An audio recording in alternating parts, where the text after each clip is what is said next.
Hypertension is a silent killer. ఎందుకు? Hi అండి, this is doctor Vaishnav Dharmapuri, MD internal medicine. Every year May 17th రోజు మనము world hypertension డేగా చెప్పుకుంటాం. Hypertension అంటే బ్లడ్ ప్రెషర్ అనేది ఒక సైలెంట్ కిల్లర్.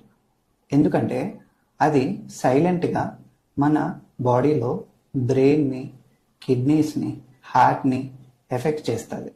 అందుకే దాన్ని సైలెంట్ కిల్లర్ అని అంటాం. హైపర్ టెన్షన్ని సింపుల్గా లైఫ్ స్టైల్ చేంజెస్తో ఎలా కంట్రోల్ చేయొచ్చు, ఎలా మెయింటైన్ చేయాలి అనేది ఈ వీడియోలో తెలుసుకుందాం. First, daily exercise. Second, healthy food habits. Third, లో సాల్ట్ ఇంటేక్ అంటే ఉప్పు శాతం అనేది తగ్గించాలి. Fourth, proper sleep.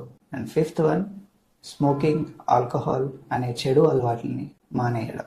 ఈ 5 హ్యాబిట్స్ని పాటించండి అండ్ బ్లడ్ ప్రెషర్ అనేది కంట్రోల్లో ఉంటుంది. ఆల్రెడీ బీపీ మెడికేషన్ వాడుతున్న వాళ్ళు డాక్టర్ అడ్వైస్ లేకుండా మాత్రం బీపీ మెడికేషన్ని స్టాప్ చేయకండి. ఈ year world hypertension day theme ఏంటి అంటే check your blood pressure regularly and defeat the silent killer. మీ బీపీని రెగ్యులర్గా చెక్ చేయండి అండ్ మీ ఫ్యామిలీ మెంబర్స్ని కూడా ఎంకరేజ్ చేయండి. Together, let us defeat this silent killer. Thank you.